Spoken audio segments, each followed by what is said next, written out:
Exactly. And that's the key thing that I want you to say again, that you can recover from. Right. It's deep. And it's we haven't been given the tools or the skills to show us how to recover from such a devastation, because I don't think most people own those. Could tell you how do you do that. And you know, that you hear somebody say you should get over it. Yeah. It's time to get over it, move on. It's deeper than that. It's deeply rooted. The recovery, any kind of recovery I can see is a healing. And I do believe the healing takes place from within. I really do. But there also needs to be external factors that help us to get to that place of healing. When you see this type of devastation, there really hasn't been a great movement to recover the African American people from slavery. Right. Although we live in this 21st century with everyone else, and it appears that we're doing everything like everybody else. We seem like we have received the American dream like everybody else. But that interpretation looks a lot different coming from the lens and the eyes of people from African descent. Right. I don't even know how clear we are on what the American dream is from our lens. Right. That is from a lens of people that have been here and were able to secure certain things that helped them to gain wealth and power and control, and that's not our story. So I think the American dream looks a lot different for us in many ways. I think there are a lot of similarities, but a lot of that was even forced upon us to believe that that's what we want. Exactly.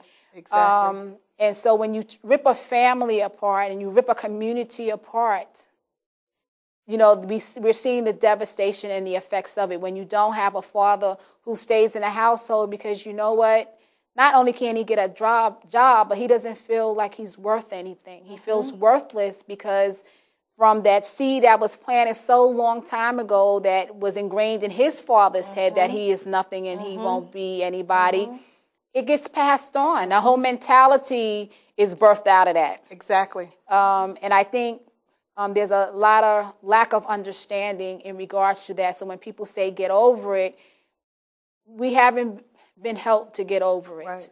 I think I've achieved a lot as an African American female in regards to education and some status, but I also am very well aware of how I'm looked at and how I am treated because I am an African American female in certain venues, in certain places. Even in my vocation, I would say, as a pastor. I'm an African American female pastor in a main denomination. I'm not welcomed every place that I go. In most places that I go, people do not look like me in a lot of ways. And so it's the reality that we live in. And I think that's okay, but we just need to own it. Right.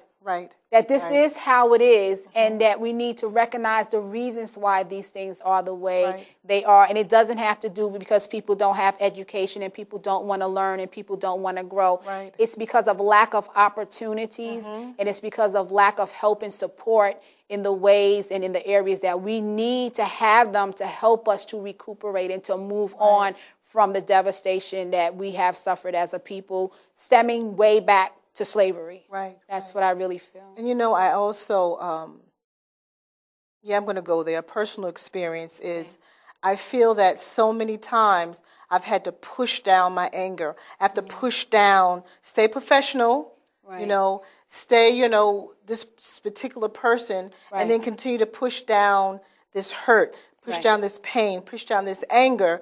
And after a while, you know, it has to affect somehow. And then, you know, on just a general personal note again, you know, having to go through that raising my children, you know, having to sometime vent out at home.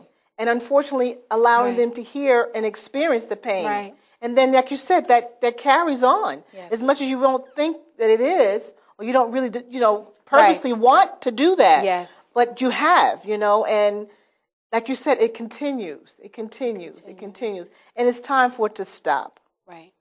And I truly believe, I mean, I don't think we need to do the blame game. No. I really don't think so. But there's a lot of self-denial. That's true. In our community, because we have images that are portrayed to us that help us to believe that we are some things that we're not. That's true. I also believe in many ways we're forced to recognize some things and act a certain way and portray ourselves in a certain way to feel like we belong. And that stems from even things you said we go in there to our hair. You know, these kind of issues still, how we look, how we want to dress, how we want to be recognized as being successful. There's a certain type of look that tends to come with that, that maybe is not really from who we are as a people. So we have to learn to adapt, and adapting is a process. Right. And this has been an over 200-year process. And like I said, I think we've made great achievements. I don't think it's about a blame game anymore, but I do believe it's about allowing for a format and a place for healing to take place. Absolutely. And I think the society as a whole should be making all types of efforts to help the African descendants to heal, to facilitate that process. When you don't allow our voices to be heard, when you don't recognize some of the ills that have been done and continue to be done in this day and age, then again, you are suppressing us and you are allowing us to be in self-denial of who we really are. And so then things do play out. Because if I don't really know who I am, how can I communicate that to other people? How can I communicate that to my own children? That's right. But I feel like I have to keep on adapting and playing these different roles just to fit in, that I can't have the privilege and the honor just to be who I believe God has called and made me to be, because I feel like I have to play this game all the time. Right. All the time. And that's what it almost feels like. It's a game. Absolutely. I have to put on this hat and this look and this everything so that I can fit in, so I can get the approval of the people, so that I can acquire and obtain certain things in this lifetime. So does that say that's really me, or that's just a me that has adapted in order to fit in? Exactly. And it's a matter even sometimes of adapting for survival. Right. You know, very much so. I'm hesitating because I keep feeling like I want to go there, and I'm going to go there today. I even feel like even on my job that I've had literally questioned about, oh, maybe I shouldn't wear this. I might look too African. Oh, well, look at me. You know, putting braids in my hair or wearing my afro instead of making it straighter. You know, I mean, seriously. You know, it's then you get to that place where... can I be free? Can me? I'm getting full right now. To get to that place where you say, I have to be who I am. You know, and why can't I be accepted? But when when I think about almost self-denying who I am, and like you said, putting all those different hats and looking a certain way, it's just kind of jacked up. It is. It really is. And then go ahead. No, I was going to say, in the media, like I said, we don't get support. Right. To say it's okay for you to be who you are. Right. We still want you to be here. We're still going to hire you for the position, because then the media comes in and portrays a certain look that we need to have in order to make it and to fit in. Right. And it often doesn't look how most of us want to feel. Right. So, like, again, even with the basic things of the hair, most of us don't want to keep our own natural hair. And even not that we don't want to, we know that it's going to be an obstacle in our lives. Yes.